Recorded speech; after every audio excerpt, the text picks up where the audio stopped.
Good morning students. Nowadays we are going through public speaking. काफ़ी portion इसका हमने कर लिया है। पब्लिक स्पीकिंग क्या है, स्पीच किस तरह से प्रिपेयर करनी है, प्रेजेंटेशन किस तरह से देनी है, प्रेजेंटेशन कैसे प्रिपेयर करनी है, what is the role of body language, what is the role of confidence, what is the role of content and what is the role of audience. We have gone through each and everything in detail. No we are going through different type of presentation. Like group presentation किस तरह से होगी, if we are suppose 4 people, हम लोग उसको divide करेंगे, कौन किस पोर्शन को प्रेजेंट करेगा। जो एक फर्स्ट पर्सन जो स्टेज छोड़ेगा वो सेकंड को इंट्रोड्यूस करेगा, सेकंड थर्ड को, इस तरह से लास्ट में एज अ होल जो है वो जो टीम है they will thank the audience. Now we are going through sales presentation. Sales presentation में व्हाट्सोएवर इज बीइंग प्रेजेंटेड या whatsoever we want to introduce, whatsoever we want to sell, उसको हम जो है वो प्रेजेंट करते हैं। प्रेजेंटेशन ऑब्वियस है, certain rules are there, confidence is there, body language is there, content amazingly good content is required, audience is required जो चीज़ों को समझ सके। उसके बाद हमने क्या करना है, नीड्स ऑफ द ऑडियंस के ऊपर फोकस करना है। सपोज उन्हें कुछ ऐसा प्रोडक्ट चाहिए जो उनकी, मान लो वॉशिंग मशीन को आप प्रमोट करना चाहते हो जो टाइम सेविंग हो और जिसमें पैरेलल हम अलग काम कर सकें, जिसमें एनर्जी कम लगती हो, लाइक इलेक्ट्रिसिटी की कंजम्पशन कम हो, वाटर कंजम्पशन कम हो, तो उस तरह की हमारी प्रेजेंटेशन रहेगी जो ऑडियंस की नीड्स को फुलफिल करती है। एक रियलिस्टिक गोल के साथ देना है, क्रिटिकल सेगमेंट का भी ध्यान रखना है कि पीपल आर क्रिटिकल ऑल्सो, हमें उनका भी ध्यान रखना। उसके बाद हमने हॉस्टाइल ऑडियंस के साथ आर्ग्यूमेंटेटिव नहीं होना है। और हमें क्या करना है, प्रेजेंटेशन का जो स्टाइल है वो कल्चर ऑफ द ऑडियंस को ध्यान में रख के हमने लेके जाना है। And demonstrate credibility to earn and the trust of the audience. On demonstration जो है it is very very important, क्योंकि ट्रस्ट और क्रेडिबिलिटी ऑफ द ऑडियंस हम तभी गेन कर पाएंगे। किस तरह से हमने जो परसुएसिव मैसेजेस को ऑर्गेनाइज करना है। Problem solution we need definitely. So structure of the message जो है वो प्ले करता है इंपॉर्टेंट रोल कि किस तरह से हमारी प्रेजेंटेशन जो है वो जाएगी और वो कितनी सक्सेसफुल रहेगी। मैसेज किसके थ्रू आ रहा है, प्रेजेंटेशन के थ्रू आ रहा है। तो प्रेजेंटेशन के बेसिक रूल्स को अगर हम फॉलो करेंगे तो मैसेज पॉजिटिव जाएगा। तो प्रॉब्लम सॉल्यूशन क्या है, प्रॉब्लम सॉल्यूशन अप्रोच जो है it is related to audience, ठीक है। और we need to go for present solution को प्रेजेंट करना है हमने।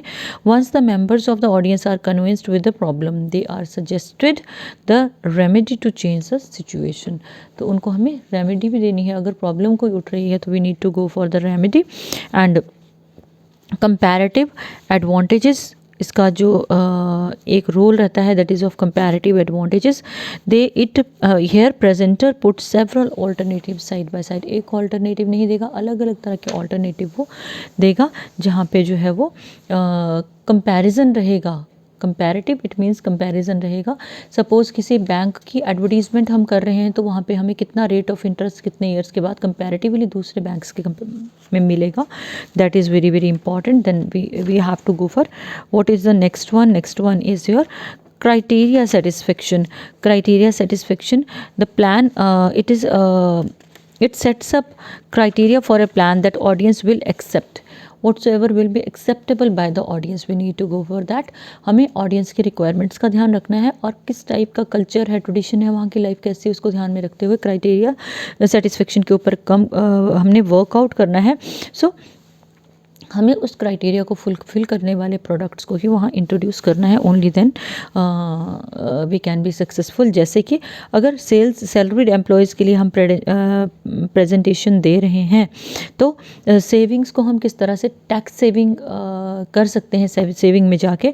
तो बॉडी में हम लोग उन चीज़ों को फोकस करेंगे और कंक्लूजन में हम उनके ऊपर जो है वो बिल्कुल उनको कंक्लूड करेंगे, समराइज़ करेंगे, प्रिसाइज करेंगे। Motivated sequence is very important. ये 5 स्टेप ऑर्गेनाइजिंग स्कीम है जहाँ पे attention, capture the attention of the audience, then need, what is the need of the product, satisfaction of the customer is above all, and visualization, verbal picture of the benefits that audience will receive is very very important. And action, motivate the audience for action to buy certain products which are being shown, जिनको show किया जा रहा है उन products के लिए audience को हमें इनिशिएट करना है, उनको हमें मोटिवेट करना उन प्रोडक्ट्स के लिए. So while we are delivering speech we need to be very active. So we should have attention of the audience. Then briefing होनी चाहिए, लैंग्वेज अच्छी होनी चाहिए, शॉर्ट सेंटेंसेस होने चाहिए, जो टफ वर्ड्स है they should be avoided. And we need to motivate audience for action. और ऑडियंस सेटिस्फेक्शन के ऊपर हमारा फोकस रहेगा. If we have to go for training presentation हमारी रहेंगी. ये तो थी मोटिवेशन वाली प्रेजेंटेशन जहाँ हमें मोटिवेट करना है. लेकिन अगर हमारी ट्रेनिंग प्रेजेंटेशंस रहेंगी तो हम क्या करेंगे. Here office manager explains to the employees how to use intercom या वॉइस से रिलेटेड किसी इक्विपमेंट को यूज़ करना है तो कैसे करना है. तो उसमें हमें उन्हीं चीज़ों के ऊपर फोकस करना होता है. ट्रेनिंग प्रेजेंटेशन इफेक्टिव कैसे रहेगी, उसमें स्ट्रैटेजी रहेगी, ऑर्गेनाइजेशन ऑफ आइडिया रहेगा या इन्फॉर्मेटिव मैसेजेस, और साथ में रहेगा आपका इफेक्टिव डिलीवरी. देखो, strategy everywhere page a lot. Effective delivery is equally important, content is equally important. तो जहाँ भी हम जाएंगे इन चीज़ों के ऊपर फोकस करना है, तीनों चीज़ों पे. If we go for strategy it involves covers only necessary information. Strategy में we'll go for necessary information. बेकार की कहानियाँ नहीं सुनानी है, उनको कुछ भी नहीं बताना है. We need to go for formal type of आपकी इन्फॉर्मेशन जो है वो देनी है. They shouldn't feel bored. Then we need to link the topic to the audience. Audience के साथ कनेक्शन देना है टॉपिक का. और involvement of the audience is very very important. Suppose हम डेमो दे रहे हैं, जैसे मैं आपको एक एग्जाम्पल देती हूँ. जैसे हम लोगों की ट्रेनिंग हुई थी when we had been deputed on election duty. Election duty हमारी लगी थी, तो हम लोगों की ट्रेनिंग हुई थी किस तरह से ईवीएम को हैंडल किया जाता है. तो each and everything was discussed in detail. Two way communication था. हमारे जो क्वेरीज थी, क्वेश्चंस थे, because I had been there for the first time, so I am giving you my example. तो each and everything was being discussed in detail. At last हम लोगों को machines hand over करके उनके ऊपर बार बार practice करवाएगी. So that was very very important. इसमें तीनों चीज़ें थी. नेसेसरी इन्फॉर्मेशन थी, टॉपिक के साथ हमें लिंक किया गया था, और उसके बाद जो है involvement of the audience was very important, जिस तरह से हमें ट्रेन किया गया था. उसी तरह से ऑर्गेनाइज किस तरह से मैसेज को करना है. स्टार्ट विद एन और overall picture that explains the topic in brief.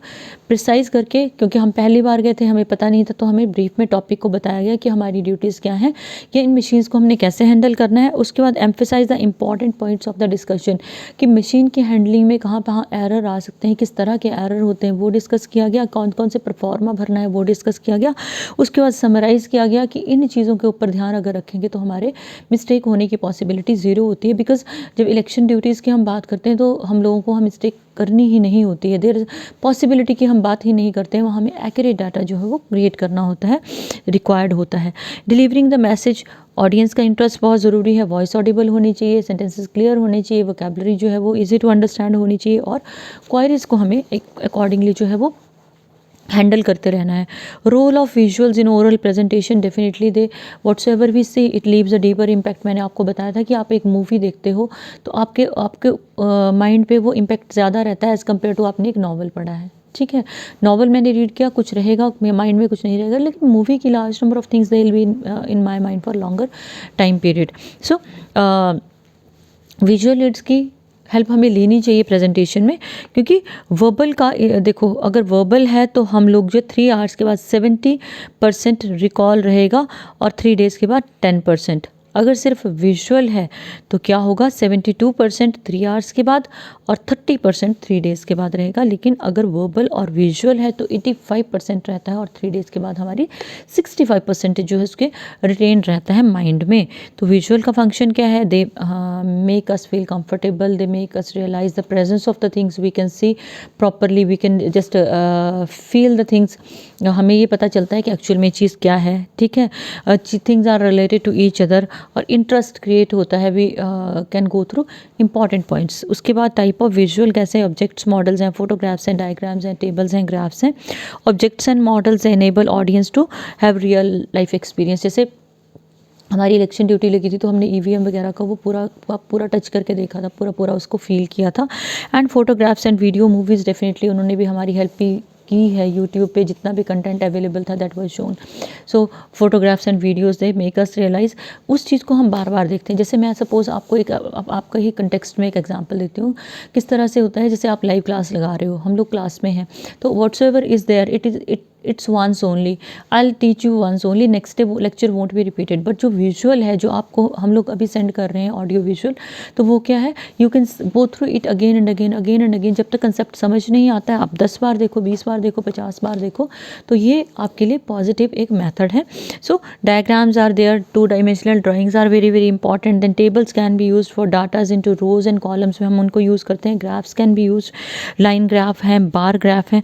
Line graphs are simple graphs which we use, bar graph में हम बार्स को यूज़ करते हैं। कॉलम बार ग्राफ होता है, उसमें कॉलम बार ग्राफ्स को हम यूज़ करते हैं। और पाई चार्ट्स में से स्क्वायर में आप सर्कल में कुछ दे रखा है, उसका कुछ परसेंटेज ऑफ पोर्शन जो है वो एक पर्टिकुलर एक्टिविटी के लिए, परसेंटेज ऑफ पोर्शन दूसरी के लिए है। Power point presentation is very very important, you know, it's really very important. और मुझे लग रहा है ये आपके प्रोजेक्ट्स में भी कहीं अदर सब्जेक्ट में रहती होगी। तो इसमें हमने क्या करना है, we can create unlimited slides and we can present things in the best possible way. हम ले सकते हैं उसको स्लाइड्स के थ्रू, हम अपनी एक्सप्लेनेशन अपनी क्रिएट कर सकते हैं, हमें याद करने की ज़रूरत नहीं है, देने की ज़रूरत नहीं है। उसके बाद हम हाइपर लिंक्स को ऑनलाइन पेजेस पे इंसर्ट कर सकते हैं, जो ग्राफिकल इमेजेस और स्कैन्ड ऑब्जेक्ट्स को हम शो कर सकते हैं, उनको हम प्रेजेंटेशन को बेटर बनाने में हेल्प ले सकते हैं। साउंड्स को ऐड कर सकते हैं, टेबल, एक्सेल टेबल्स और चार्ट्स का यूज़ कर सकते हैं, और डिफरेंट कलर स्कीम्स की हम हेल्प ले सकते हैं, जिससे हमारा जो है प्रेजेंटेशन वो ब्लैक एंड वाइट नहीं रहता, वो कलरफुल और इंटरेस्टिंग हो जाता है। एडवांटेजेस क्या है, इम्पैक्ट ऑन ऑडियंस ज़्यादा रहता है, लॉन्ग टाइम इम्पैक्ट रहता है। जो प्रेजेंटर है उसका मैसेज पॉजिटिव जाता है अगर उसकी प्रेपरेशन अच्छी है।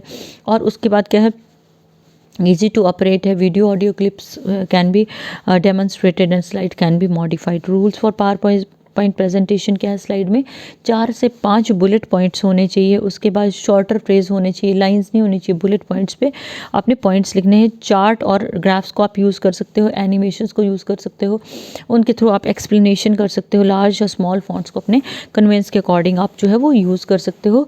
An example is given in last pages में, आपके एग्जाम्पल दे रखा है, कुछ में सिर्फ पॉइंट्स हैं और कुछ में उन पॉइंट्स को एलैबोरेट किया गया है।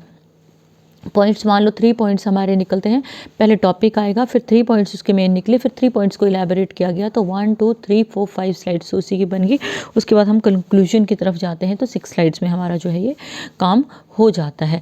रेस्ट जो है वो यू नो वेल कि आप लोगों के सिलेबस में दूसरे सब्जेक्ट्स में आप लोग सारे पावर पॉइंट प्रेजेंटेशन भी बना रहे हो, लैपटॉप की हेल्प से चीज़ों को कर रहे हो, सही आप जो है वो बेटर वे में टेक्निक का हेल्प ले रहे हो अपनी चीज़ों को करने के लिए। So you have to go through this very chapter which is very interesting. और इसके शॉर्ट और lengthy questions they are given in the last section of your chapter, so you'll have to go through them. Good day.